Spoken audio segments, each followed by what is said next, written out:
सबसे पहले तो आप लोगों का अतुल कोचिंग सेंटर में स्वागत है। आज हम क्लास 12 सब्जेक्ट फिजिक्स में लेसन 2 बताएंगे, जिसमें कल भी वीडियो लेसन 2 की गई है और आज भी वीडियो लेसन 2 की जाएगी, जिसका नाम है वैद्युत फ्लक्स तथा गॉस की प्रमेय। इसमें कल के वीडियो में हम गॉस की प्रमेय आप लोगों को बता चुके हैं, यहाँ तक हो गया है। गॉस की प्रमेय क्या है, उसका प्रकथन क्या है। वैसे सिलेबस में देखा जाए तो केवल गॉस की प्रमेय का प्रकथन करके दिया है, प्रूफ करके नहीं दिया है।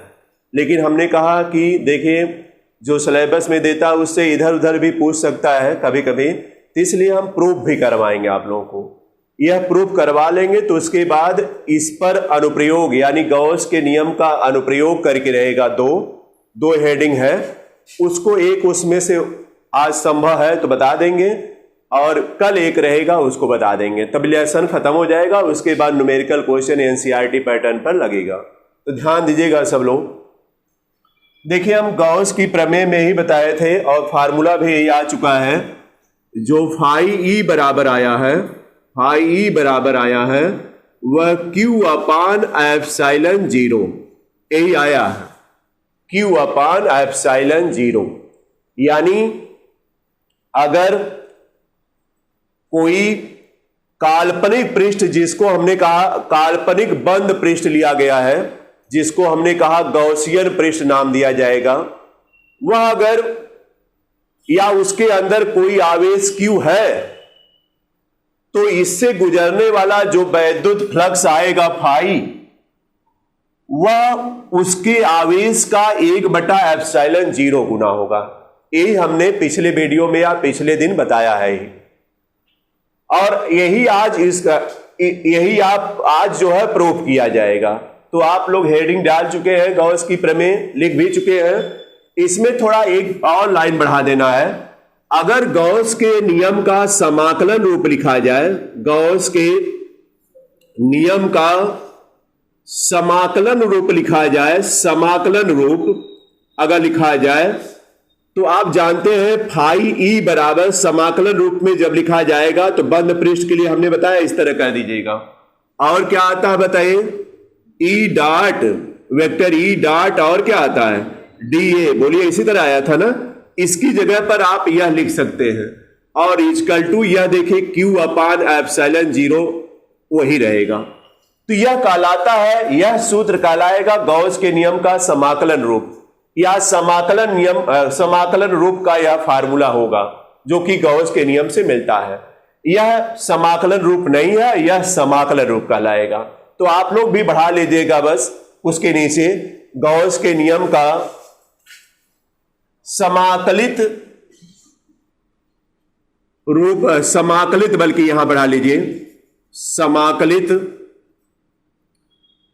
रूप का सूत्र बल्कि लिख लीजिए, समाकलित रूप का सूत्र यही नोट कर लीजिएगा। फाई ई बराबर, आप लोग फाई ई पिछले हेडिंग में पढ़े हैं, यह आया था, यहीं से स्टार्ट हुआ था, वही हमने लिखा है। ई डॉट डी ए, जहां आवश्यकता पड़ेगी तो उसका विस्तार भी किया जाएगा, और क्यू अपान एप्सिलॉन 0 हो गया।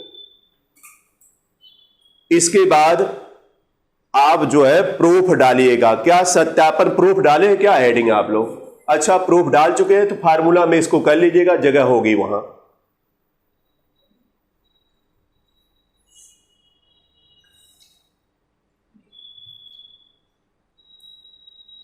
या तो अगर यहां नीचे लिख लिए हैं तो स्टार लगाकर लिख दीजिएगा, कोई दिक्कत नहीं है, ठीक है ना। स्टार लगा दीजिएगा, उसको अलग से हमने किया। कल यह प्रूफ में हमने जानकारी के लिए, अभी देखिए प्रूफ स्टार्ट नहीं हुआ था, यह भी जानते रहिए सब लोग। उसमें हमने बताया था घन कोण, पूरा घन कोण किसी पृष्ठ द्वारा बताए 4 पाई बताया है कि नहीं, यह सब चीजें लिखवा चुके, इन्हीं सब चीजों का यहां पर यूज होगा। अब देखिए प्रूफ जहां से हम कराएंगे वहीं से स्टार्ट होगा। आप देखिए,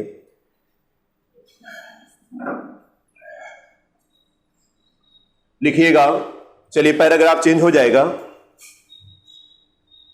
गॉस के नियम का सत्यापन करने के लिए यहीं से स्टार्ट है, जान लीजिए, वह सब जानकारी थी जो ऊपर हमने लिखवाया। सत्यापन यहीं से स्टार्ट है, जान लीजिएगा। गॉस के नियम का सत्यापन करने के लिए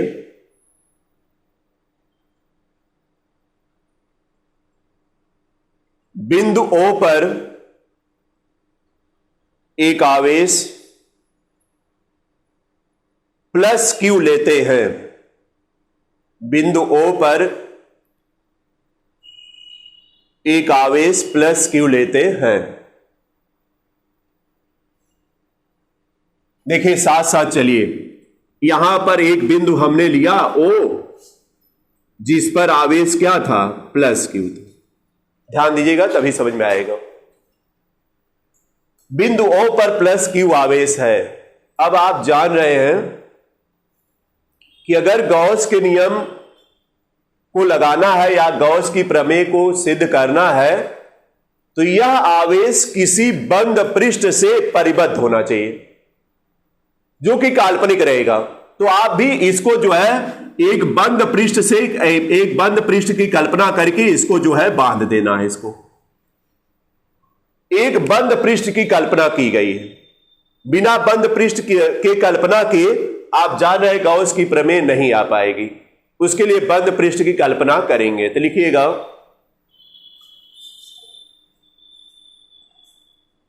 प्लस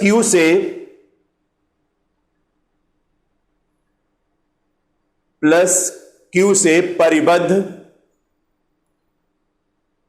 एक बंद पृष्ठ की कल्पना करते हैं। एक बंद पृष्ठ की कल्पना करते हैं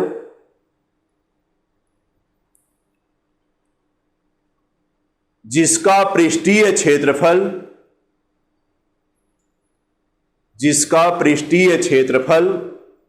कैपिटल A है। जिसका पृष्ठीय क्षेत्रफल कैपिटल A है। ध्यान दीजिएगा, यह बंद पृष्ठ है, खुला पृष्ठ नहीं है। इस बात को ध्यान रखिएगा। जैसे गुब्बारे का पृष्ठ बंद पृष्ठ है, आपका गेंद का जो पृष्ठ है वह बंद पृष्ठ है। इस तरह रहेगा। एक एग्जाम्पल हमने बताया, यहां तो कल्पना की गई। तो क्या करिएगा, इसका पूरा क्षेत्रफल तो कह रहा A है, फिगर भी अभी बनाएगा आप लोग, पहले समझते जाइए। आपको हमने बताया कि इसके पृष्ठीय भाग पर एक छोटा सा क्षेत्रफल अवयव लिया जाएगा, जिसको क्या कहा जाएगा बताइए, dA। एक छोटा सा क्षेत्रफल अवयव यानी इसके पृष्ठ पर एक छोटा क्षेत्रफल अवयव यानी बिंदु P कह लीजिए। बिंदु P पर एक छोटा क्षेत्रफल अवयव dA लिया जाएगा। बोलिए, अभी लिख लीजिए, नोट करिए। इसके पृष्ठीय भाग पर, इसके पृष्ठीय भाग के बिंदु P पर, इसके पृष्ठीय भाग के बिंदु P पर एक अल्प क्षेत्रफल अवयव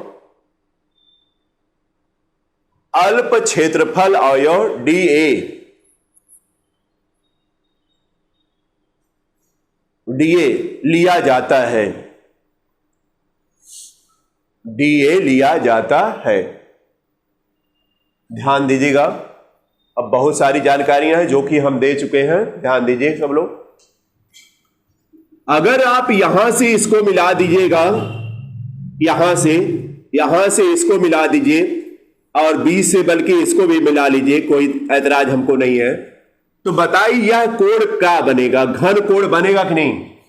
घन कोण तो बताइए, इसी तरह बताए थे ना कि जैसे फुटबॉल है या कोई बंद पृष्ठ है तो उसके केंद्र पर कोण बनेगा, वह घन कोण कहलाएगा, जिसका मात्रक क्या रहेगा, स्टेरेडियन।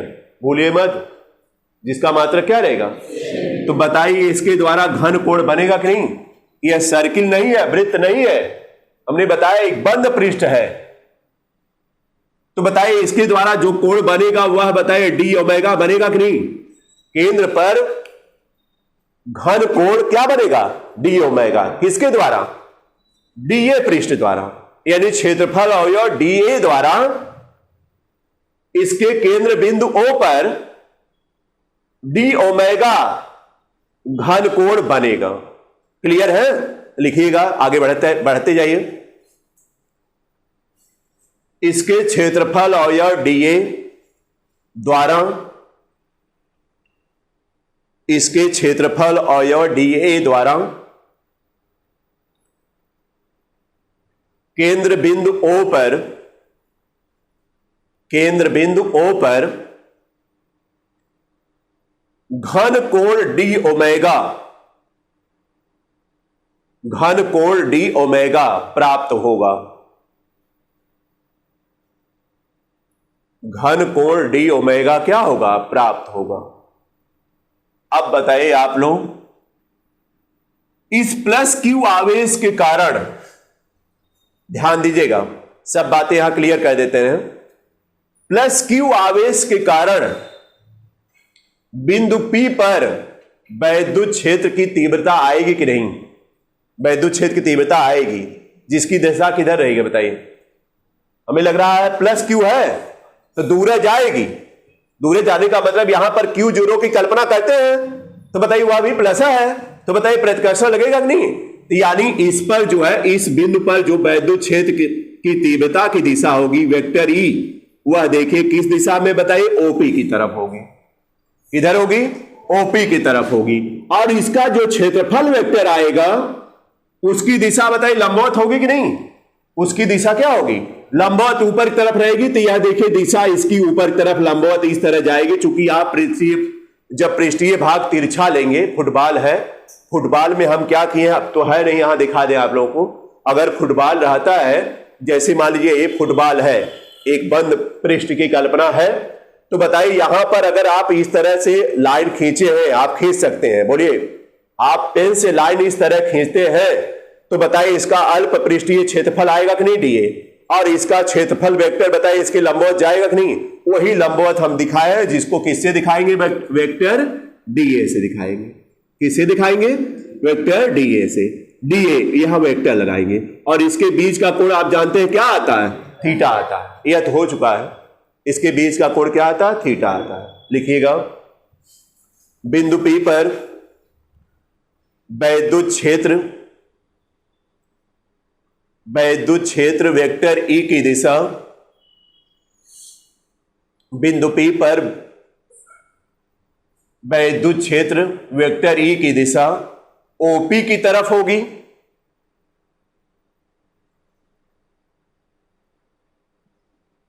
ओपी की तरफ होगी।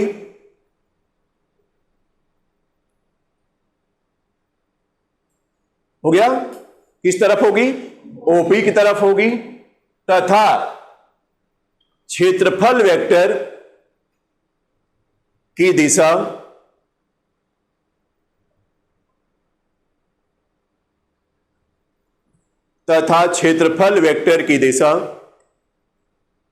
डीए, वेक्टर डीए लिखिएगा, वेक्टर डीए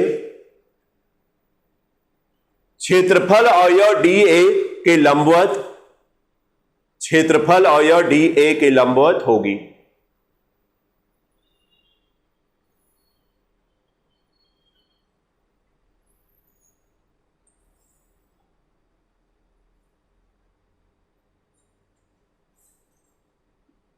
बोलिए, आ चुका? अब चलिए, इतना तो आपको और थीटा कोण भी लिख लीजिए, जिससे लिखिएगा, आगे बढ़ा लीजिए, जिससे वेक्टर ई और डीए, वेक्टर डीए, जिससे वेक्टर ई और वेक्टर डीए के बीच का कोण थीटा प्राप्त होता है।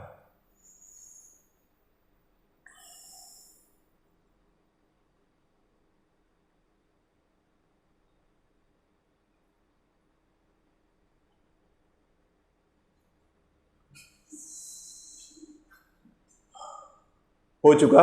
बस लिखने वाला काम हो गया। अब आप फिगर बना लीजिएगा। एक साइड में फिगर बनाइए, दाहिने साइड में बना लीजिए सब लोग फिगर है। ध्यान दीजिएगा, दिशा को ध्यान में रखिएगा आप लोग,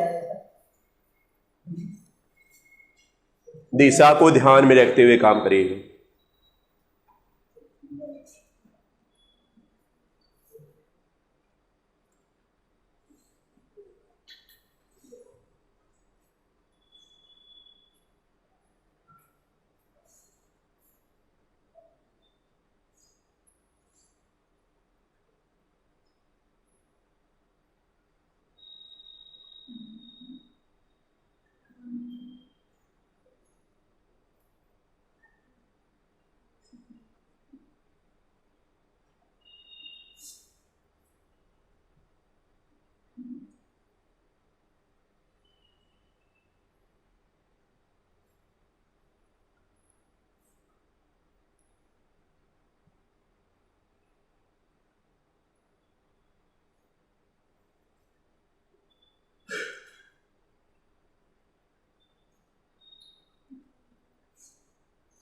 देखिएगा ओपी एकदम सीध में रहना चाहिए, स्केल से आप लोग बनाएगा तो एकदम सीधा जाएगा, ओपी की दिशा में एकदम सीधा रहेगा और यह थीटा कोण बनाते हुए रहेगा। थीटा हो सकता है, जीरो भी हो सकता है, और भी कुछ हो सकता है, ये ध्यान रखिएगा। कंडीशन बताएगी, चूंकि हर एक स्थिति में अलग अलग फिगर इसका आएगा। बोलिए यहां तक क्लियर हो गया? यह सब आप जान रहे थे, क्यों? इसीलिए हमने कंफर्म कराया, डी ओमेगा भी परिचित कराए हैं और यहां भी परिचित कराए, सब परिचित करा दिए। अब चलिए आप लोग, हम क्या लिख रहे हैं, फिगर बन गया होगा, लिखेंगे क्षेत्रफल अवयव डी ए से गुजरने वाला वैद्युत फ्लक्स, गुजरने वाला वैद्युत फ्लक्स यानी क्या आएगा बताइए? डी फाई ई आएगा।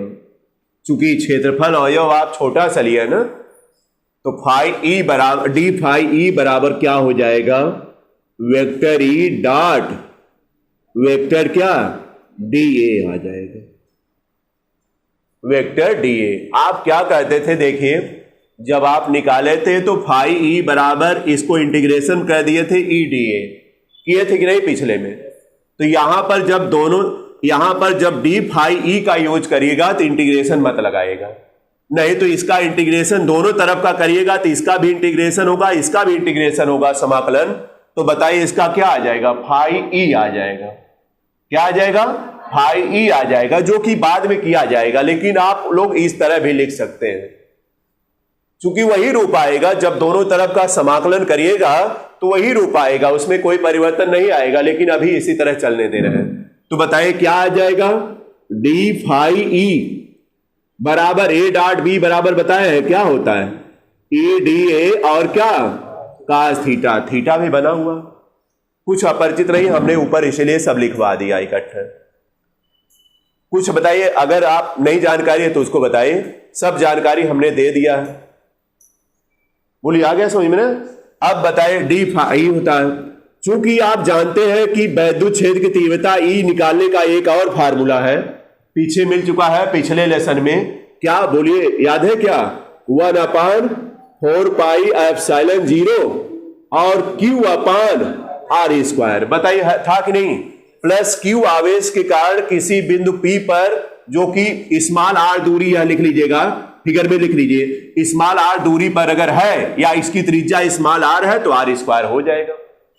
ये एक वृत्तीय रूप में माना जा सकता है, ये समझिएगा, अब वृत्तीय रूप में माना भी जाएगा, इस बात को बता दे रहे हैं। तो बोलिए समझ में आ गया? इसके बाद यह रहता है, अतः अब क्या हो जाएगा? देखिए यहां पर करिएगा तो क्या हो जाएगा? डी फाई ई बराबर, ई की जगह यहां मान रख दीजिए, 1/4 एप्सिलॉन 0 हो जाएगा और Q अपान क्या हो जाएगा? r², और क्या आएगा? डी ए और क्या? Cos theta. बोलिए कोई दिक्कत नहीं है? इसको एक बार और लिखेगा, डी फाई ई बराबर यहां पर Q/4 एप्सिलॉन 0 और इसको अलग लिख लीजिएगा, क्या मिला है? डी ए कास थीटा अपान क्या? r²। इतना आप नोट कर लीजिए पहले। अगर कहीं भी कोई दिक्कत है पूछ सकते हैं आप, कुछ रटने वाली बात हम नहीं कर रहे हैं। हमने कहा इस रूप से इस रूप में लिखा जा सकता है, इस तरह। यह सब 11th में भली प्रकार बताया जाता है। फिर भी कोई दिक्कत हो तो बताइएगा।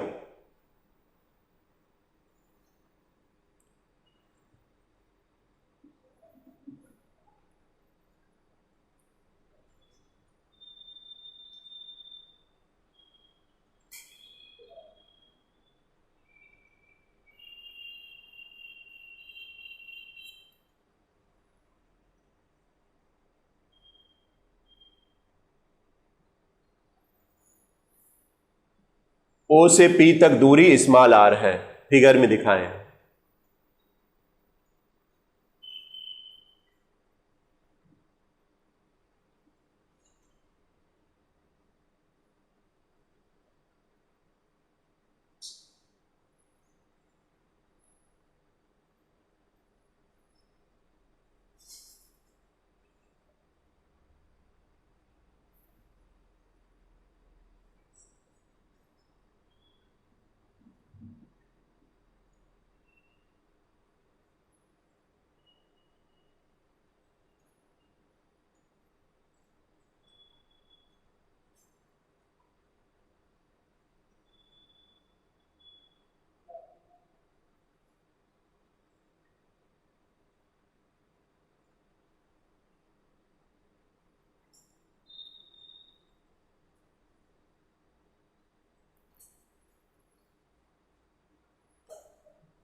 बोले ठीक है, इतना तक हो चुका। ध्यान दीजिएगा, हम लोग धीरे धीरे उसकी तरफ आगे बढ़ रहे हैं। हमने कहा कि डी फाई ई बराबर q upon 4πε0 d A cos theta upon r square आएगा। आपको हमने बताया था कि जो d A r upon r square है, यह देखा जाए तो घन कोण डी ओमेगा के बराबर होगा। बताया कि नहीं? लेकिन यहां पर जो आर है, देखिए आर से थीटा कोण बनाया है, तो जैसे आप कहते हैं कि वेक्टर का वियोजन रूप एक कास थीटा और एक क्या आता है साइन थीटा, वह भी तो वियोजन रूप है। तो यहां भी वियोजन रूप डी ए कास थीटा है। वियोजन रूप किसका? क्षेत्रफल का। लेकिन क्षेत्रफल यह भी है, उसका वियोजन रूप है। हमने बताया एक साइन थीटा में आता है और एक क्या कास थीटा में आता है। तो बताइए यह सब मिलाकर क्षेत्रफल है कि नहीं? उसका वियोजन रूप है। तो यह क्षेत्रफल हुआ बटे आर स्क्वायर हुआ। बताइए डी ओमेगा के बराबर हुआ कि नहीं? तो आप इसकी जगह डी ओमेगा लिख सकते हैं। तो क्या लिखेंगे आगे?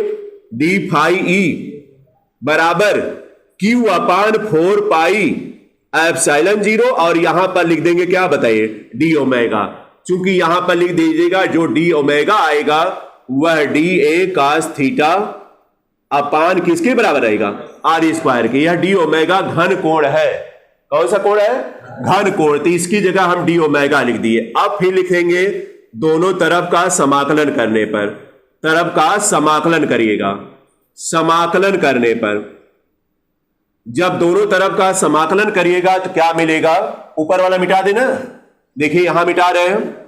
जब समाकलन करिएगा तो क्या मिल जाएगा? देखिए इसको देख लीजिए पूरा। तो यह बताइए इसका समाकलन करेंगे तो क्या मिलेगा? फाई ई मिलेगा कि नहीं? फाई ई लेफ्ट में मिल जाएगा, राइट में इसका समाकलन होगा तो क्यू अपान बताइए 4πε0 और समाकलन में क्या लिखेंगे? D omega. डी ओमेगा का मतलब है कि पूरा ओमेगा आ जाएगा, पूरा कोण आएगा। तो बताइए पूरा कोण कितना होता है? 4π ना। पूरा कोण बताइए कितना होता है? 4π होता है। तो यहां पर देखिए फाई ई बराबर लिख दिए हम क्यू अपान 4πε0 इंटू इसकी जगह क्या लिख दिए? 4π। चूंकि आप जानते हैं कि पूरा जो घन कोण बनता है आपको बता चुके हैं, इसीलिए ऊपर लिखवाए भी है इसमें 4π स्टेरेडियन बनता है पूरा घन कोण। और यह इंटीग्रेशन लग गया तो पूरा कोण आएगा भी। तो 4π हमने रख दिया। अब बताइए 4π से 4π कैंसिल हुआ कि नहीं? और क्या मिल गया? जो आप चाह रहे थे मिल गया। फाई ई बराबर क्या मिला? क्यू अपान ε0। देखिए मिल गया। यही आपको प्रूव करना था, बस इतना। लेकिन लिखने वाला काम उससे कम क्या किया जा सकता है? जो आप लेंगे सिंबल उसको तो लिखना ही पड़ेगा। नोट कर लीजिए। देखिए नीचे से आप नोट करिएगा, इसको भी नोट कर लीजिएगा थोड़ा दूरी पर। यह पता रहना चाहिए, उसके बाद हो जाएगा।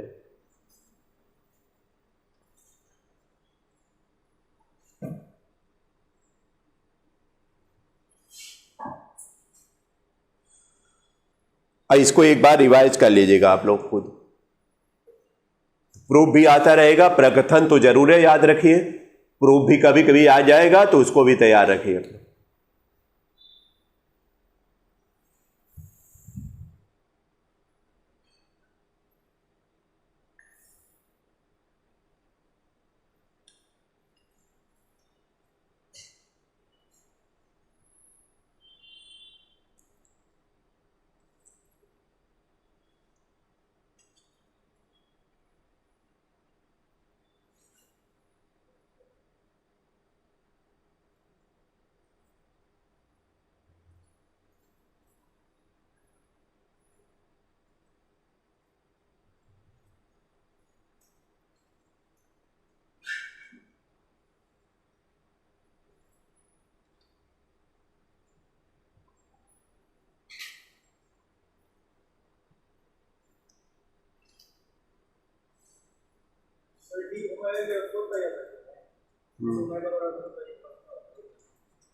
अब वही समझना पड़ेगा ना।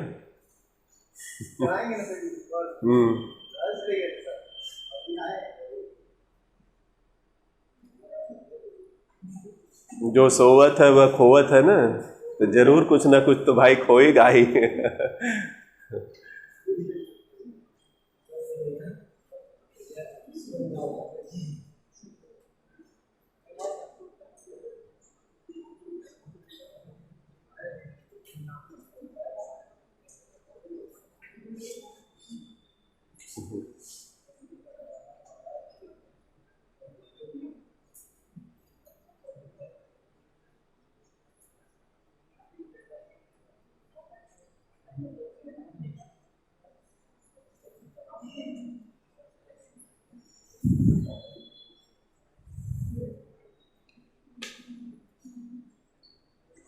तो चलिए बताइए, अब किसी पॉइंट में कोई दिक्कत है? देखिए इंटीग्रेशन में हमने डी ओमेगा लिखा है, इसका मतलब है कि टोटल यानी पूरा पृष्ठ द्वारा जो घन कोण बनेगा केंद्र पर वह है। तो वह बताइए, आप लोगों को रफ पर हम बताए थे, चूंकि सिलेबस में था नहीं इसलिए रफ पर आप लोगों को दिखाए भी थे कि 4 पाई आएगा, इसका यूज किया जाएगा।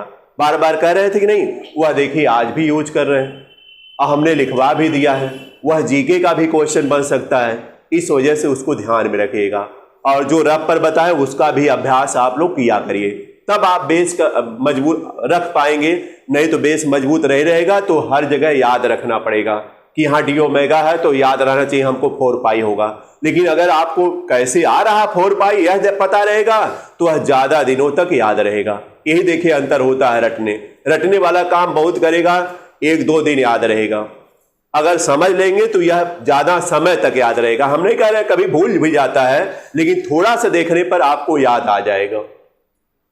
इस वजह से इस तरह पढ़ाई अगर करेंगे तो आप सफल रहेंगे हर जगह। कितना कोई याद करेगा, हर एक स्टेप याद तो किया नहीं जा सकता है। तो बताइए यह समझ में आ गया ना? यह ध्यान रखिएगा सब लोग। इसके लिए देखिए यह जो गॉसियन पृष्ठ लिया जाता है यह बंद पृष्ठ होना चाहिए। पहले शर्त इसकी यही है। अगर आता है गॉसियन पृष्ठ की क्या शर्तें हैं तो बताइएगा, गॉसियन पृष्ठ जो है बंद होना चाहिए, आवेश इसके अंदर कहीं भी रहे हमसे नहीं मतलब है, चाहे यहां रहेगा चाहे यहां रहेगा चाहे इसके मध्य में केंद्र में रहे, उससे कोई प्रभाव नहीं पड़ेगा। क्योंकि यहां पर बताइए जो फार्मूला है, दूरी है क्या इसमें, क्यू है, क्यू कहीं भी इसमें हो सकता है। इस बात को भी ध्यान रखिएगा, चूंकि हमने बताया भी है क्वेश्चन इस प्रकार आता है कि यहां पर रखे थे कितना आया तो यहां पर रखेंगे तो कितना आ जाएगा, तो बताइएगा वही आएगा। चूंकि इसका इधर उधर होने से यानी दूरी परिवर्तन से कोई प्रभाव नहीं पड़ता है, चूंकि फार्मूले में कोई दूरी तो है नहीं। तो कन्फर्म हो गया सब लोग ना। फिर गॉसियन पृष्ठ पर जब भी अगर मान लीजिए इस पर आपको अगले स्टेप में दे रहा है कि वैद्युत क्षेत्र की तीव्रता निकालना है, तो हमेशा इसके पृष्ठीय भाग पर लीजिएगा। जैसे देखिए इसमें क्षेत्रफल अवयव हमने इसके पृष्ठीय भाग पर लिया है, अंदर किसी भाग पर नहीं लिया है कि इधर अंदर ले लिए कहीं, या इसके बाहर भी नहीं गए हैं, सीधे इसके पृष्ठ पर जाना पड़ेगा तभी आ पाएगा। तो चलिए हेडिंग अब डालिएगा आप लोग।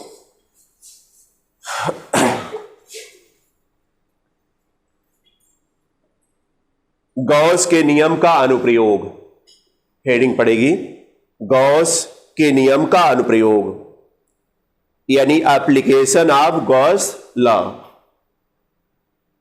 Application of Gauss law.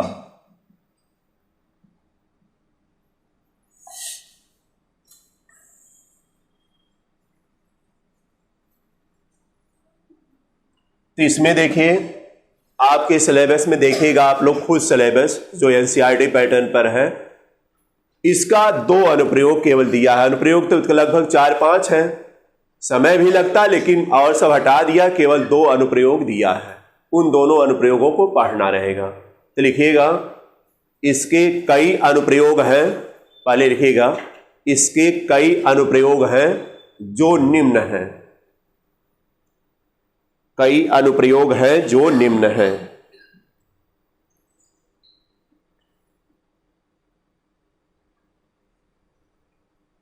जो निम्न है, इसमें पहला नंबर हेडिंग डालेगा अनंत लंबाई के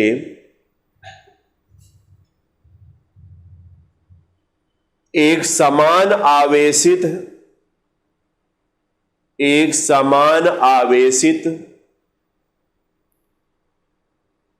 सीधे तार के निकट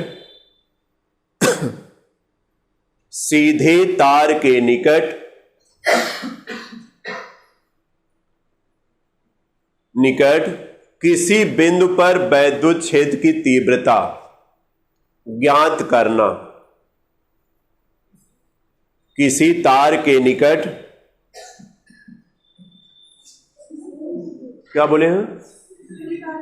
हाँ फिर से एक बार देखिए, अनंत लंबाई के एक समान आवेशित सीधे तार बोले हैं ना, सीधे तार के निकट वैद्युत छेद की तीव्रता ज्ञात करना। तार के निकट लिख दीजिए या किसी बिंदु पर लिखिए। निकट किसी बिंदु पर अगर लिख देते हैं और अच्छा है। किसी बिंदु पर वैद्युत छेद की तीव्रता ज्ञात करना।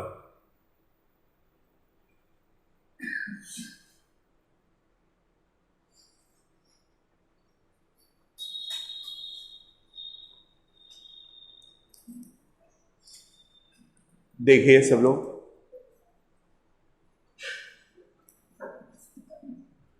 यहां पर कहा है एक अनंत लंबाई का सीधा तार है। पहले देखिए फिगर, देखिएगा सब लोग, इसको समझिए। मतलब कहने का मतलब क्या है, क्या निकालना है, पहले इस बात को समझिएगा।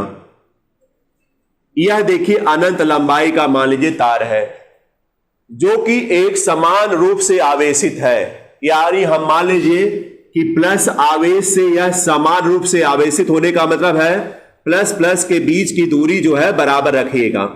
प्लस प्लस के बीच की दूरी क्या रखेंगे, बराबर रखिएगा। यह एक समान रूप से आवेशित है जिस पर टोटल आवेश अगर देखा जाए तो कितना है, Q। टोटल आवेश Q है। कहा है इस तार के निकट, मान लीजिए यहां पर एक निकट बिंदु P ले रहे हैं जिसकी दूरी यहां से लेकर अगर देखा जाए तो स्मॉल r ले लीजिएगा। स्मॉल r दूरी पर एक बिंदु P है जिस पर आपको क्या करना है, वैद्युत छेद की तीव्रता क्या करनी है, निकालनी। यही है क्वेश्चन आपका, यही हेडिंग देने का इसका मतलब है। और वैद्युत छेद की तीव्रता निकालेंगे तो किस नियम से निकालेंगे, गॉस के नियम की सहायता से, यानी गॉस के नियम का प्रयोग करके ही निकालेंगे। बोले समझ में आ गया फिगर? तो आप लोग फिगर बना लीजिए, लेकिन दाएं बाएं जगह इसके छोड़िएगा, क्योंकि बेलर रूप बनेगा इसका। क्यों बनेगा अभी बता रहे हैं। फिगर बनाते समय सावधान रहिएगा, थोड़ा इधर उधर जगह रहे अगल बगल उसके, लेकिन जितना बनाए उतना फिगर बनाइए आप लोग।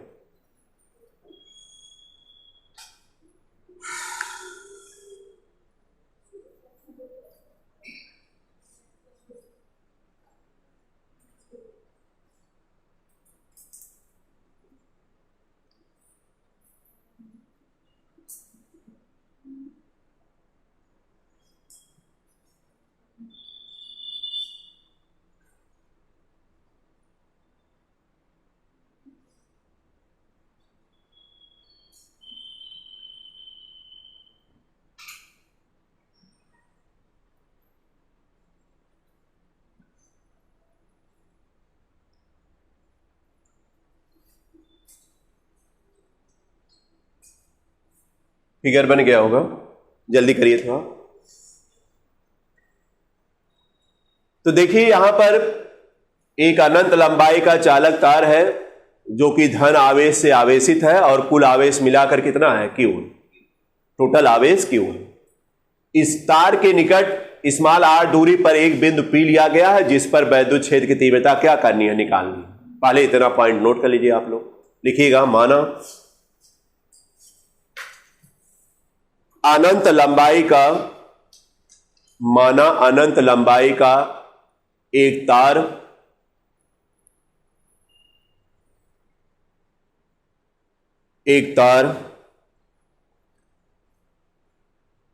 धन आवेश से एक समान रूप से आवेशित है।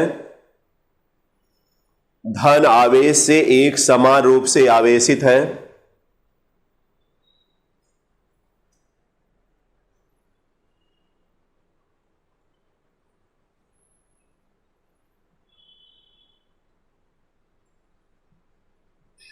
इस तार से स्मॉल r दूरी पर,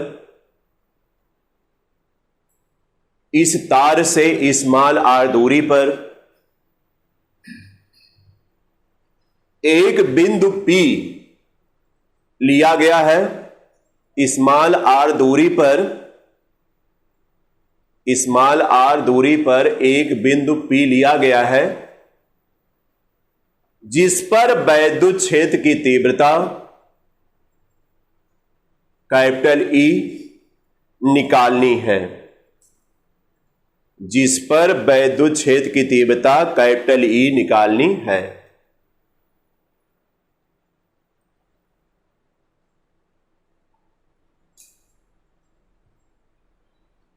वैद्युत क्षेत्र की तीव्रता क्या करनी है, निकालना।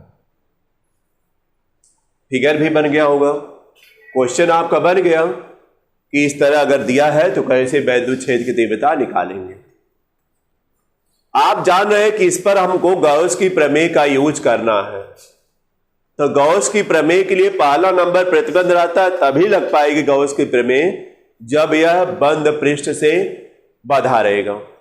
बताइए, कोई बंद पृष्ठ से तो बंधा नहीं है, तो इसके लिए एक बंद पृष्ठ की कल्पना की जाएगी कि यह आवेश मान लीजिए किसी बंद पृष्ठ से बंधा है। बताइए इसको कैसे बांध पाएंगे आप चारों तरफ, इस तरह बताइए। अगर तार है तो कोई बेलनाकार पात्र लेंगे आप, ध्यान दीजिएगा कल्पना करना ही है चूंकि काल्पनिक पृष्ठ होता है। एक बेलन को लेकर के, बेलनाकार डब्बे को लेकर के इसको जो है इसमें इस तार में जो है डाल देंगे, तो बताइए तार बीच में आ जाएगा, अब बेलन उसके चारों तरफ आ जाएगा। लेकिन बेलन उतना चौड़ा लेना है जिससे यह पी बिंदु उसके पृष्ठ पर आ जाए, क्योंकि पृष्ठ पर जिसको भी निकालना रहेगा वह पृष्ठ पर आना चाहिए। अगर पृष्ठ के अंदर आ गया या बाहर आ गया तब नहीं हो पाएगा। तो बताइए इसके लिए क्या करेंगे, जो बेलन आप लीजिएगा उसकी त्रिज्या देखिए इंगित है आर लीजिएगा। अगर यह मान कोई वैल्यू के रूप में दिया है जैसे 2 सेंटीमीटर 4 सेंटीमीटर है, तो बताइए आप कहिएगा हमको 4 सेंटीमीटर का बेलन चाहिए, 2 सेंटीमीटर का बेलन चाहिए। अगर यह 2 मान है तो 2 सेंटीमीटर का बेलन लेकर के बताइए इसको बीच ही बीच रखेंगे यार आप, तो बताइए पी बिंदु जो है उसके पृष्ठ पर आ जाएगा कि नहीं। पृष्ठ का मतलब जो चारों तरफ है वह पृष्ठ पर आ जाएगा। तो बताइए समझ में आ गया ना। तो लिखिएगा इसके लिए पैराग्राफ चेंज करिए। इसके लिए आर त्रिज्या के, स्मॉल आर त्रिज्या के एक बंद पृष्ठीय बेलन, एक बंद बेलन बल्कि लिखिए एक बंद बेलन की कल्पना करते हैं जिसकी लंबाई स्मॉल एल है, जिसकी लंबाई स्मॉल एल है। देखिए बेलन तो आप अनंत लंबाई तक ले नहीं जा पाएंगे, तो चलिए बेलन की कल्पना करनी है तो कल्पना कर लीजिए। चलिए हम देखिए यहां कर रहे हैं या यहां पर, या बताइए बेलन देखिए पृष्ठीय भाग आ गया कि नहीं इस पर, और यहां पर इस तरह और यहां पर इस तरह कर लीजिएगा। यह देखिए एक बंद बेलन की कल्पना हो गई जिसकी लंबाई क्या है, एल है, जिसकी लंबाई क्या है, एल। ये ध्यान रखिएगा, बंद पृष्ठ की कल्पना की जाएगी। फिगर बना लीजिए आप लोग। पानी पी लीजिए।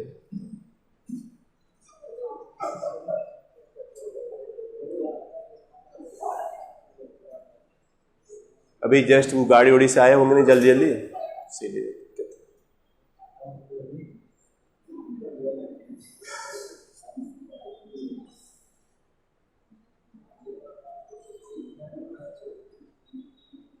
तो आप लोग फिगर बना लीजिएगा। जाइए थोड़ा रेस्ट कर लीजिए, फिर आप आइएगा, बता देंगे दूसरे दिन आपको, ठीक है। रेस्ट ले लीजिए,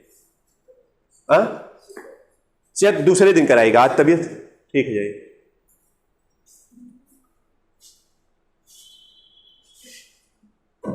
रेस्ट करके आना चाहिए आपको।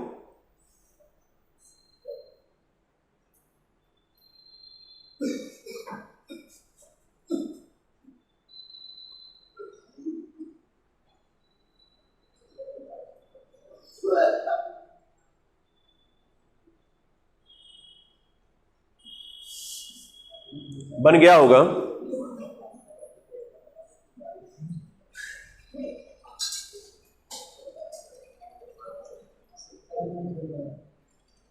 ले लीजिए, यही है सामने ना, जाइए थोड़ा दवा ले लीजिए, ठीक है, ठीक।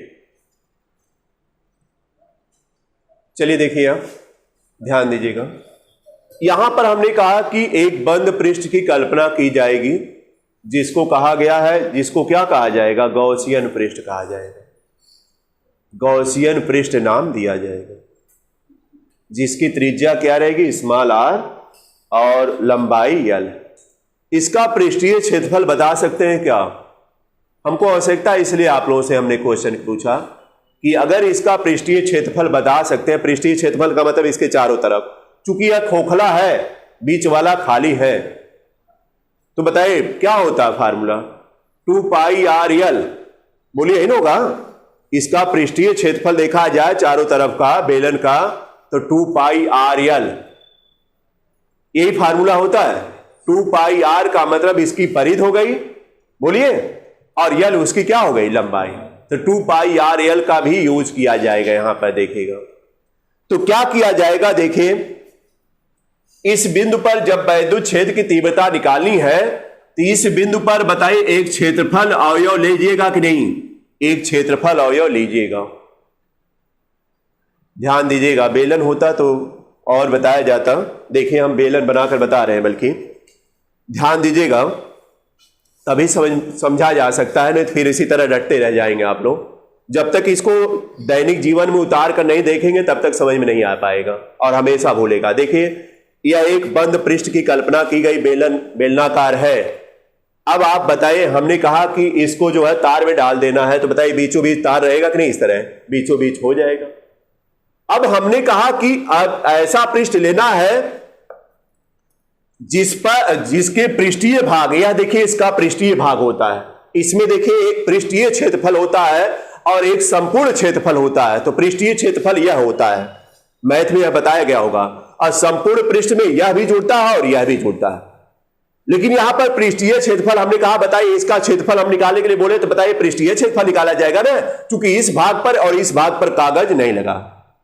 तो बताइए कागज लगा हुआ अगर क्षेत्रफल निकाला जाए, तो इसका मतलब पृष्ठीय क्षेत्रफल। उसके लिए फार्मूला हमने बताया क्या रहेगा, 2 पाई आर एल। भाई आना चाहिए 2 पाई आर एल।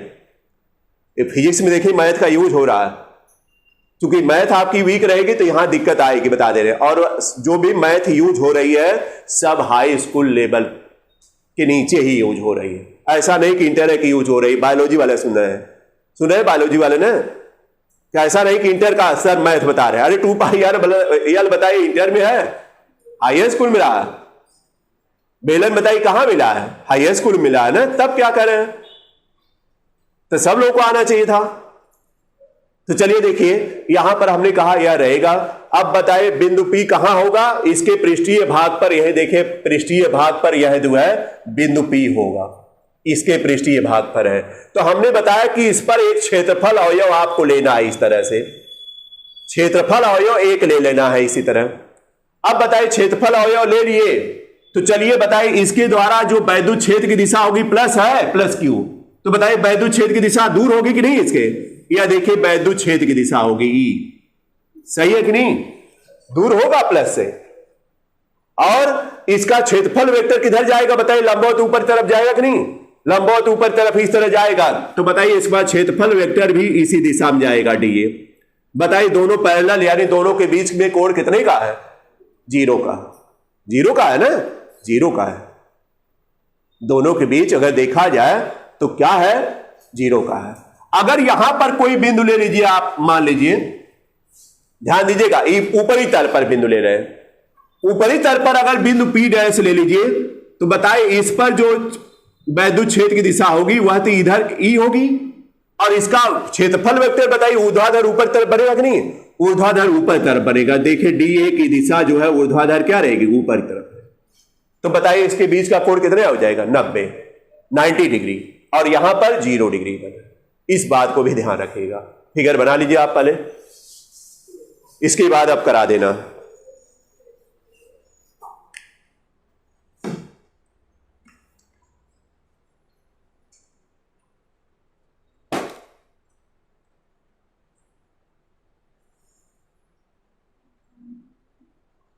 हम क्यों किए इस बात को समझ गए ना? P बिंदु पृष्ठीय क्षेत्रफल पर लेना पड़ेगा, तभी गॉस की प्रमेय लग पाएगी। क्योंकि गॉस की प्रमेय के लिए गॉसियन पृष्ठ और पृष्ठीय क्षेत्रफल पर ही कैलकुलेशन होगा। यह जानिए, इसलिए हम इसके पृष्ठीय क्षेत्रफल पर ले गए। यहां पर ई और डी ए की दिशा देख लीजिएगा, हमने एक प्रयोग करके भी बताया कि दिशा जो है दोनों पैरेलल यानी 0 डिग्री, दोनों के बीच में कोण है। और यहां पर लीजिएगा ऊपरी पृष्ठ पर या निचले पृष्ठ पर लीजिएगा तो निचले पृष्ठ में देखिए वैद्युत क्षेत्र की दिशा इधर आएगी और ऊर्ध्वाधर नीचे की तरफ, तब भी तो 90 बनेगा। तो चाहे इसका लीजिए चाहे इसका लीजिए। और cos 90 की वैल्यू बताइए क्या होती है? 0 ना, और cos 0 की वैल्यू 1। तो इस पर तो आएगा, लेकिन इस पर क्या आएगा? इस पर क्या आएगा? 0 आएगा, और इस पर 1 आएगा। क्या cos का मान किसमें cos होता है? किसमें? वैद्युत फ्लक्स में। यानी यहां पर वैद्युत फ्लक्स का मान क्या आएगा? 0 आएगा। और यहां पर वैद्युत फ्लक्स आएगा, वह भी किस तरह आएगा? मैक्सिमम आएगा। इतना तो बोल ही सकते हैं मैक्सिमम आएगा। और यहां पर क्या आएगा? मिनिमम आएगा। मिनिमम में तो 0 जान ही रहे। अगर यह सब नहीं ध्यान रखेंगे तो कैसे बताइए आ पाएगा आगे? कोई अगर बताइए अलग चीज ली गई हो बताइए, दिशा इसीलिए बता रहे थे कि हमको रटवाना नहीं पड़ेगा कि यहां देखिए 0 हो गया वहां वह हो गया, इसीलिए पूरा प्रयोग करके बताया जा रहा। समय भी लग रहा है। आगे बढ़ा जाए तो लिखिएगा, बिंदु P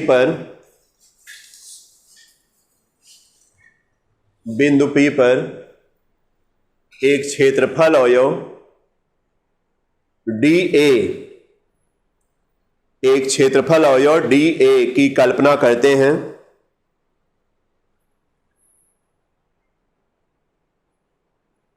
DA की कल्पना करते हैं जिसके लिए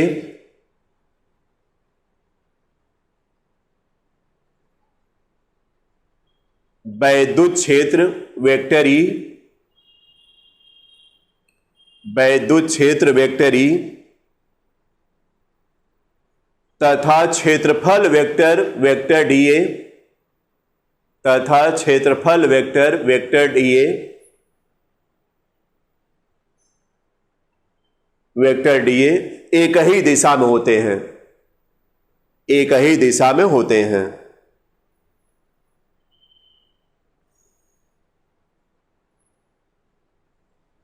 एक ही दिशा में होते हैं। हो गया? समझ में आ गया इतना ना? चले आगे बढ़े फिर। फिगर समझ में आ गया? क्यों लिया गया, कैसे पता चला? अब लिखेंगे क्या? DA से गुजरने वाला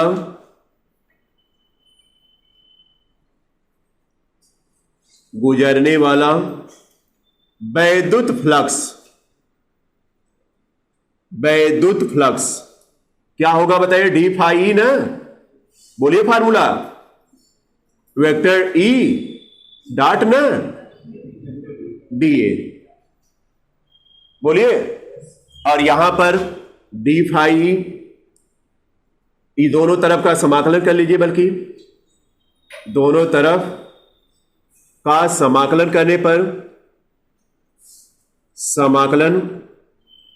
करने पर जब दोनों तरफ का समाकलन करिएगा तो क्या मिलेगा? फाई ई इधर मिलेगा ना, और इसमें क्या हो जाएगा? इंटीग्रेशन लग जाएगा। और ई डी ए का मतलब क्या हुआ? ई डी ए और क्या? Cos theta. तो कास यहां पर थीटा की जगह तो आप जान ही रहे 0 आएगा, सीधा रख देते हैं। इसीलिए हमने कहा एक ही दिशा में है तो 0 रख दीजिएगा। अब पूछना नहीं है यहां थीटा हम कहां दिखाए हैं, बताइए कि थीटा लिख रहे हैं आप।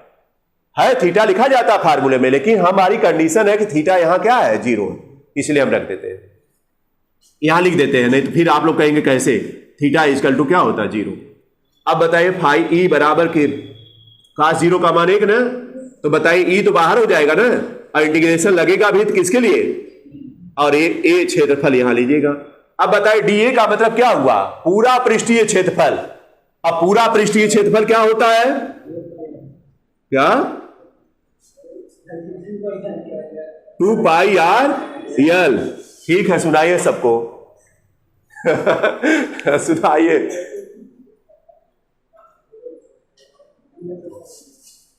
सुनाइए पूरे लोगों को, ठीक है ना।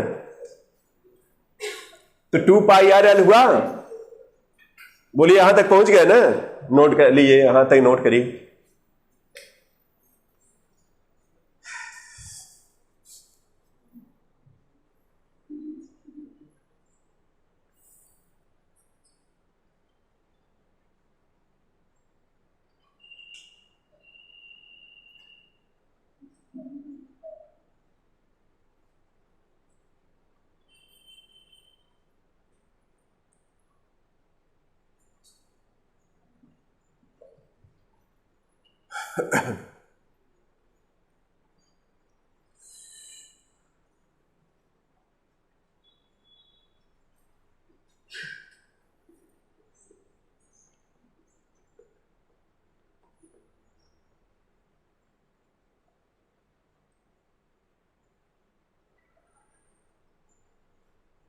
इसमें यह जान लीजिए जो भी हेडिंग लिखवा रहा है सब इंपॉर्टेंट है, ये जानिए, इस बात को बता दे रहे हैं।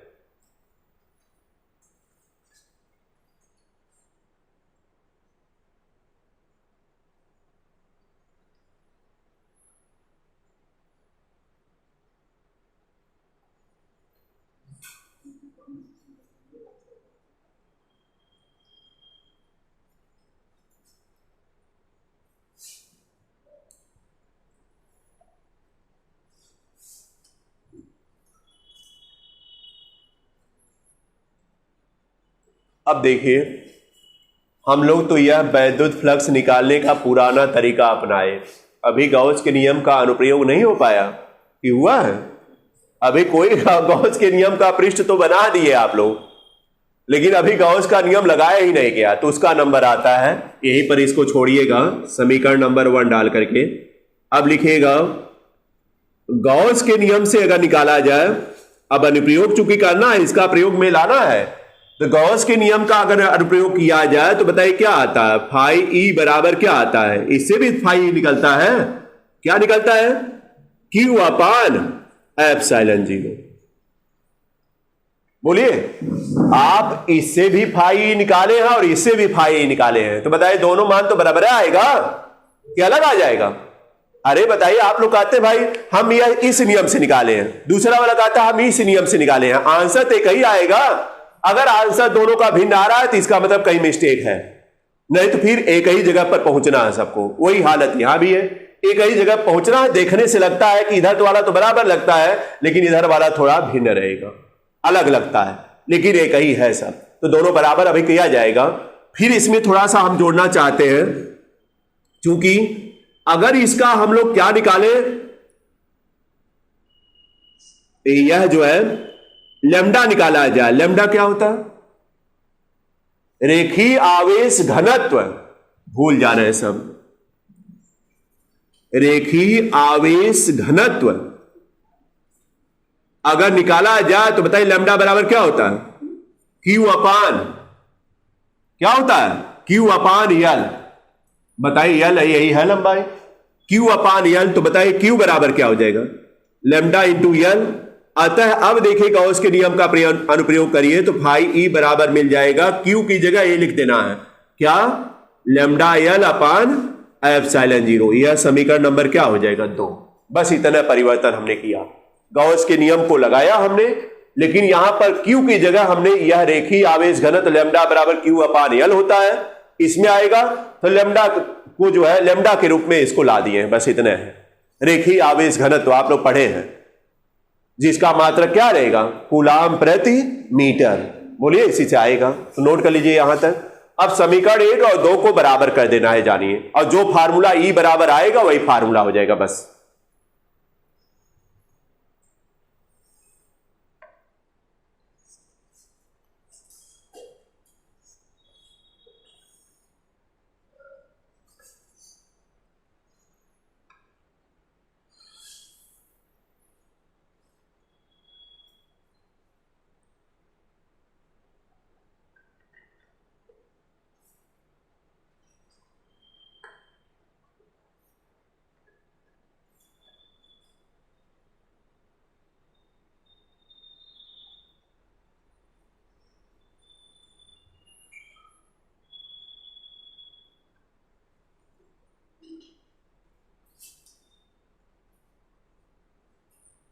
तो समीकरण 1 और 2 को आप लोग लगाइए, लिखिएगा समीकरण 1 और 2 से दोनों का राइट बराबर करके ई बराबर निकालकर हमको बताइए कितना आया। आप लोग खुद निकालिए, लिखिएगा समीकरण 1 और 2 से इसका राइट वाला इसके राइट के बराबर करिए, या इसका इसके बराबर करिए, तो ई बराबर निकालिएगा, कैपिटल ई बराबर देखिए क्या आ रहा। ऊपर वाला सबका नोट हो गया होगा। चलिए साथ साथ हम भी करते हैं। तो क्या हमने कहा, इसको बराबर करिए, तो ई इंटू 2 पाई आर यल बराबर लैम्डा यल अपान एप्सिलॉन 0। अब बताइए ई बराबर अगर निकाला जाए तो लैम्डा यल अपान एप्सिलॉन 0 होगा, गुणे 1/2 पाई यल आएगा कि नहीं, भाग हो जाएगी ना। बताइए क्या किससे कटेगा, यल यल से कट जाएगा ना। तो क्या आ गया, ई बराबर बताइए क्या आ गया, 1/2 पाई आर एप्सिलॉन 0, 2 पाई एप्सिलॉन 0 बोलिए इंटू लैम्डा अपान क्या बचेगा, यल से यल कट जाएगा और लैम्डा अपान क्या बचेगा, आर। अब बताइए आप लोग, चूंकि जानते हैं कि 1/2 पाई एप्सिलॉन 0 का मान नहीं होता है, बल्कि 1/4 पाई एप्सिलॉन 0 का मान मिल जाता है। कितना, 9 गुणे 10 की पावर 9 मिलता है। तो आप इसको 4 बनाने के लिए क्या करेंगे, 2 से गुणा कर दें, 2 से गुणा 2 से भाग कर दें, सही रहेगा ना। तो क्या कर देते हैं, इसीलिए किया जाएगा, यहां पर लिखा जाएगा 1/4 पाई एप्सिलॉन 0 और यहां क्या हो जाएगा 2 लैम्डा अपान आर। यही देखिए फार्मूला आ गया। लैम्डा रेखीय आवेश घनत्व। क्यों 2 से गुणा भाग किया गया, आपकी सुविधा के लिए किया है, बता दे रहे हैं। अगर आप नहीं करना चाहते तो हम रोकेंगे नहीं, आप यही याद रखिए, कोई बात नहीं है, लेकिन वैल्यू रखने में आसानी रहेगी आपके लिए, इसीलिए ऐसा किया।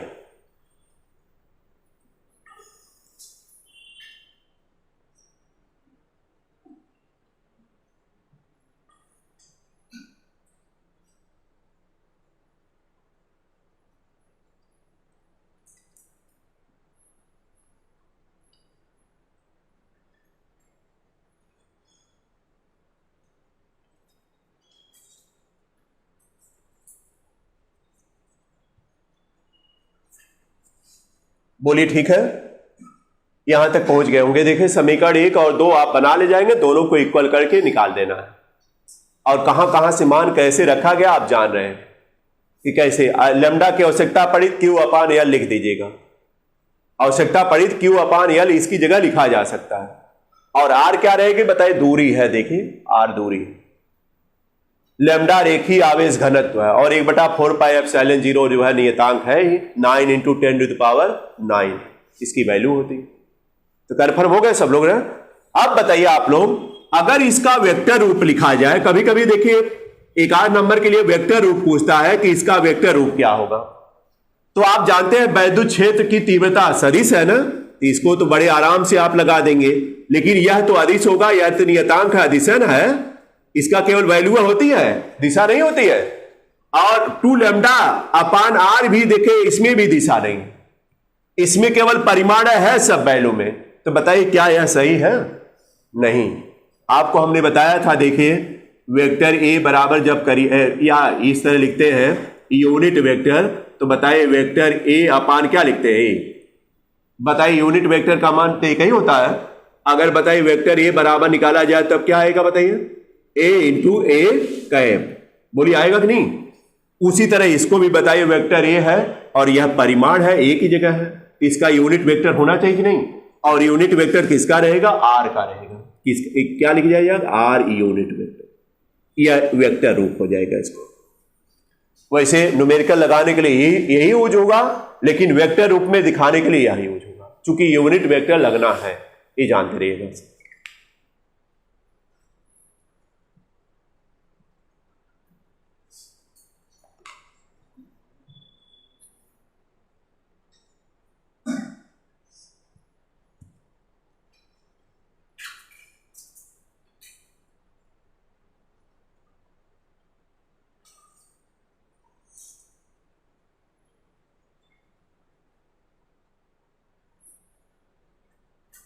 तो सबका हो चुका होगा, कोई दिक्कत नहीं ना है।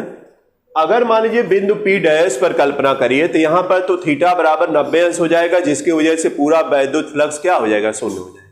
तो इस बिंदु पर बताए वैद्युत क्षेत्र की तीव्रता आएगी नहीं है, केवल इसके पृष्ठीय भाग पर होगी, चाहे यहां लीजिए चाहे यहां लीजिए, ऊपर और नीचे नहीं आएगी। वजह क्या है, थीटा बराबर 90, और आप जान रहे हैं कि इसके लिए फाई ई बराबर क्या हो जाएगा, 90। फाई का मान मतलब शून्य हो जाएगा, जिसके लिए तो कंफर्म हो गए सब लोग। यहां पर देखिए, अगर देखा जाए तो जो वैद्युत क्षेत्र की तीव्रता है वह जो दूरी है, जितने अधिक दूरी लीजिएगा, अधिक दूरी होने पर, यहां देखिए अधिक दूरी होने पर बताए वैद्युत क्षेत्र की तीव्रता घटती जाएगी ना, क्योंकि व्युत्क्रम संबंध है, उल्टा संबंध है। तो इसके बारे में एक्सप्लेन तो आप समझ ही सकते हैं, क्या लिखवाया जाए इसमें आ जाएगा समझ में, बस इतना रहने देते। अब एक हेडिंग और बची, उसके लिए विस्तार रूप इसी तरह रहेगा, और एक हेडिंग जब हो जाती है तो कल से एक दो हो सकता है न्यूमेरिकल क्वेश्चन भी लग जाए। तो आज इतना ही रहेगा, लेकिन रिवाइज करते रहेगा। देखिए वीडियो भी जा रही है आप लोगों के साथ संपर्क में, तो थोड़ा वीडियो भी देखा करिए अपना, अगर कुछ दिक्कत होती है समझने में तो वीडियो भी देखा करिए। उसके अलावा थोड़ा सब्सक्राइब, लाइक और शेयर यह करते रहेगा आप लोग। और भी बच्चे जो नहीं पढ़ पा रहे हैं उनको भी जो है आप शेयर करके उनको भी जोड़ लीजिएगा आपस में। कोई इससे देखिए किसी का नुकसान नहीं होगा, फायदा होना है, जान लीजिए। अब यह है, इसमें कोई अगर मान लीजिए गाना होना चल जाता तो बड़ा तेज लाइक सब्सक्राइब शेयर पूछना नहीं रहता, तब कहानी की जरूरत नहीं पड़ती। तो आपके जीवन में क्या करना है यह भी समझ लीजिए। अगर कोई सिंगिंग से संबंधित है या गाने से संबंधित है तो उसी को लाइक करिए, कोई बात नहीं है। लेकिन इस समय यही है कि बोर्ड का एग्जाम है, तो ज्यादा से ज्यादा लोग पढ़िए आप लोग, यही हमारी इच्छा रहेगी। तो आज इतना ही रहेगा, धन्यवाद।